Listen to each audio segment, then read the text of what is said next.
His Excellency David Hurley, Governor General of Australia, and First Lady Linda Hurley, Their Excellencies, Special Envoys, and Heads of Delegations, His Excellency, Most Reverend Charles John Brown, and the esteemed members of the Diplomatic Corps, Vice President Sara Duterte,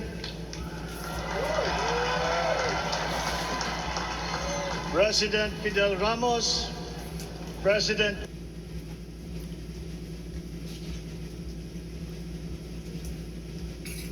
Estrada, President Gloria Macapagal Arroyo, Senate President Vicente Soto III, and the Honorable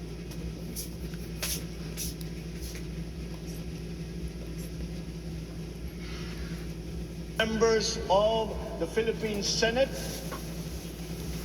House Speaker Lord Alan J. Velasco, and the honorable members of the House of Representatives, Chief Justice Alexander Gesmundo, and the honorable justices of the Supreme Court,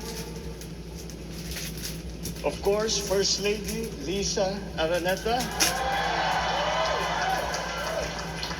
and my children, Alexander, Sandro, Simon, and Vincent.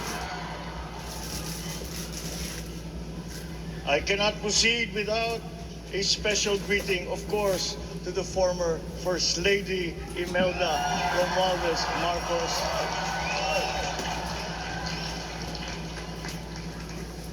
Other distinguished guests, ladies and gentlemen, my friends, ang aking minamahal na mga kababayan, magandang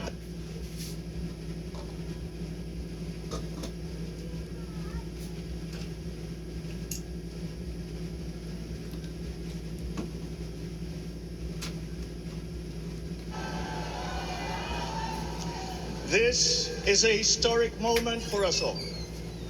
I feel it deep within me. You, the people, have spoken, and it is resounding.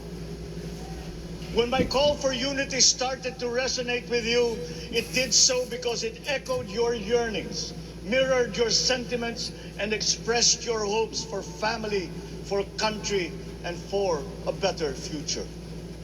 That is why it reverberated and amplified as it did, to deliver the biggest electoral mandate in the history of Philippine democracy.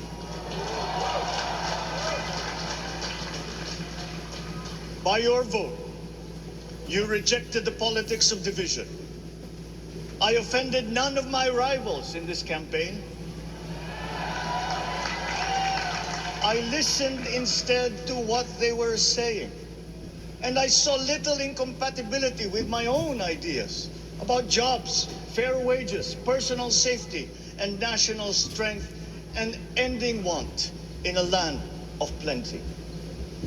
I believe that if we but focus on the work at hand and the work that will come to hand, we will go very far under my watch. You believe that too.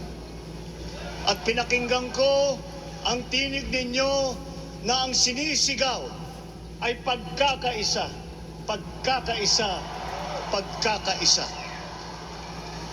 We will go farther together than against each other, pushing forward, not pulling each other back, out of fear, out of a misplaced sense of weakness.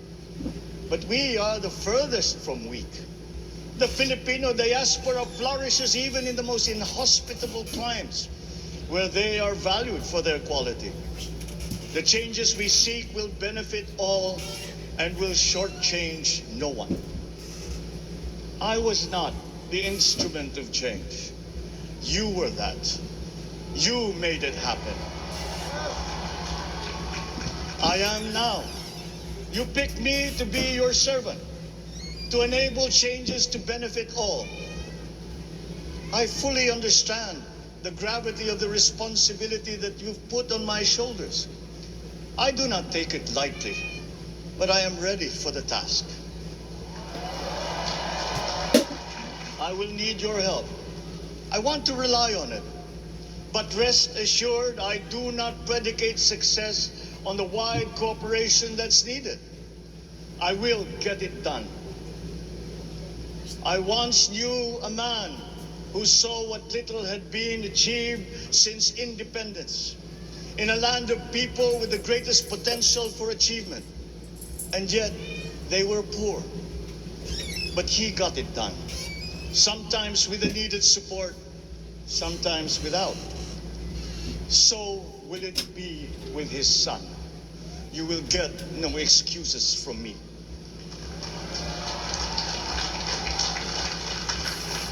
I am here not to talk about the past. I am here to tell you about our future.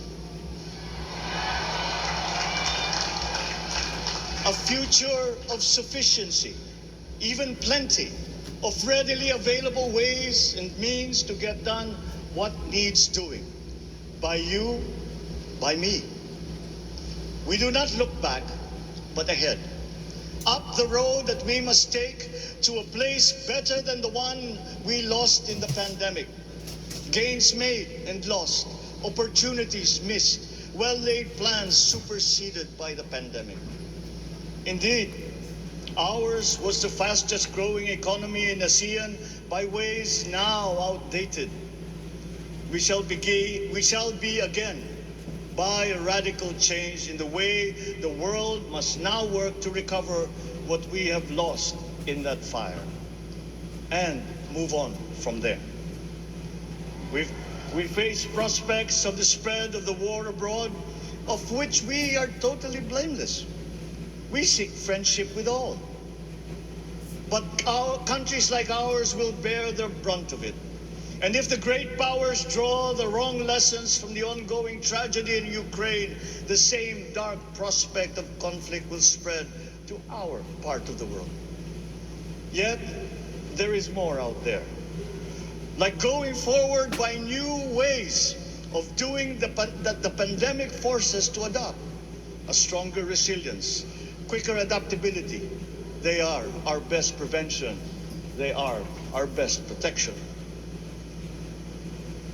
Quiet reflection in a rough and tumble campaign of a breadth and intensity never experienced revealed some of them, such as a willingness to listen despite the noise, the hesitation to quarrel over differences, and to never, ever give up hope of reconciliation.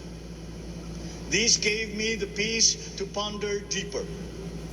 There are hints of a road not taken that could get us out of here quicker to something better, something less fragile. There is also what you, the people, did to cope. But this time empowered by new techniques and more resources. You got by, getting some of what you needed with a massive government help. And for this, I thank my predecessor for the courage of his hard decisions. But there is a way to put more means and choices in your hands. I trust the Filipino. Imagine how much more you'd achieve if government backstops instead of dictating your decisions. Always there to pick you up when you fall, giving what you need to get past a problem. Imagine if it invested in your self-empowerment to bring it closer to taking on whatever challenges come. Imagine a country that, in almost every sense, is you. Now imagine what you and government can achieve together. We did it in the pandemic. We will do it again. But again, I will not predicate my promise to you on your cooperation. You have your own lives to live, your work to do, and there too I will help. Government will get as much done alone without requiring more from you. That is what government and public officials are for. No excuses, just deliver. It was like that once upon a time.